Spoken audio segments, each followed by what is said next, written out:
Welcome back to మా జిందగీ. ఈరోజు నేను ఒక ట్రావెల్ లాగ్తో వచ్చేసాను. అదేంటంటే మేము తిరుమలకి వెళ్తున్నాం అనమాట. ఇక్కడ పూతలపట్టు నుండి తిరుమలకు వెళ్ళే దారిలో మధ్యలో చంద్రగిరి కోట అనేది వచ్చింది. చంద్రగిరి కోట అనేది ఆంధ్రప్రదేశ్ రాష్ట్రంలో చిత్తూరు జిల్లాలో ఉన్న ఒక పురాతన కోట అనమాట. ఇది వచ్చేసి తిరుపతికి చాలా నియర్ బైలో ఉంటుంది. అండ్ ఇక్కడ చాలా పురాతనమైన దేవాలయాలు, కోటలు అన్నీ ఉన్నాయి. నెక్స్ట్ టైం వెళ్ళినప్పుడు నేను క్లియర్గా ఎక్స్ప్లెయిన్ చేస్తాను దాని గురించి. ఇక్కడైతే నేను బిన్ను మా ఆయన వచ్చేసాము శ్రీవారి మెట్ల దగ్గరికి. బిన్ను వాళ్ళ మమ్మీ డాడీ కోసం ఎదురు చూస్తున్నాడు. అదిగోండి వాళ్ళ మమ్మీ డాడీ కూడా వచ్చేసారు.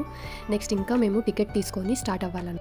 మనకి తిరుపతి నుండి తిరుమలకి వెళ్ళడానికి 2 దారులు ఉన్నాయి. ఒకటి వచ్చి శ్రీవారి మెట్లు, దీంట్లో 2388 మెట్లు ఉన్నాయి. అండ్ ఇంకొకటి వచ్చేసి అలిపిరి రూట్ అనమాట. అది కొంచెం డిస్టెన్స్ ఉంటుంది.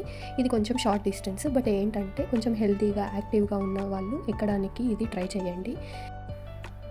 కొందరు ఈ మార్గాన్ని శ్రీవారి మెట్టు మార్గం అని కూడా అంటారు. ఈ మార్గంలో నడిచేదానికన్నా స్టెప్స్ అంటే మెట్లు ఎక్కడానికే ఎక్కువ ఉంటాయి అన్నమాట.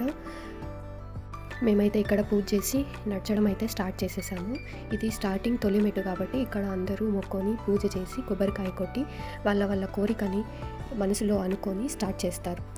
ఈ దారి నుండి నడిచి వెళ్ళే వాళ్ళకి అంటే భక్తులకి స్వామివారు మరింత దగ్గరగా కనిపిస్తారు, దర్శించుకున్నంత ఫీలింగ్ ఉంటుంది అనేది అందరూ మనసులో అనుకుంటారు అన్నమాట. అదొక ఫీలింగ్. దాన్ని పెట్టుకొని గోవిందా గోవిందా అనుకుంటూ ఇంకా నడుచుకుంటూ వెళ్ళిపోతారు అలా కొండ మీదకి.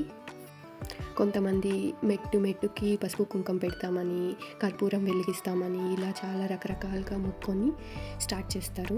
ఇక్కడ మేము కొన్ని ఫొటోస్ తీసుకున్నాము, అది షేర్ చేశాను. అలానే ఇంకా ఇది వచ్చేసి 2.5 hours ఆరల్స్ దగ్గర 3 hours అనేది పడుతుంది అన్నమాట నడుచుకొని వెళ్ళడానికి. చుట్టూ అడవులు ఇటు అటు, ఒక్కొక్కసారి జంతువులు, కోతులు ఇలా చాలా కనిపిస్తూ ఉంటాయి. అండ్ పిల్లలకి కూడా కొంచెం హ్యాపీగా ఎంజాయ్ చేసుకుంటూ వెళ్తారనమాట.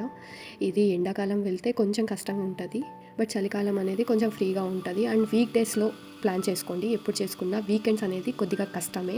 అండ్ శనివారం అయితే ఇంకా కొద్దిగా కష్టంగానే ఉంటుంది, ఎందుకంటే వెంకటేశ్వర స్వామికి ఎక్కువ శనివారం అనేది మొక్కుకొని వస్తూ ఉంటారనమాట. ఈ శ్రీవారి మెట్టు దారి అనేది పొద్దున 6 గంటల నుండి సాయంత్రం 6 గంటల వరకే అలో ఉంటుంది. అండ్ చిన్నపిల్లలకి అయితే మెయిన్గా 2 వరకే అలో చేస్తారు, దాని తర్వాత అలో చేయరు. కొంచెం చూసుకొని దాన్ని బట్టి మీరు స్టార్ట్ చేసుకోండి ప్రయాణం అనేది. మా ప్రయాణం గురించి ఇంకొన్ని విషయాలతో పార్ట్ 2లో వచ్చేస్తాను. Thank you for watching.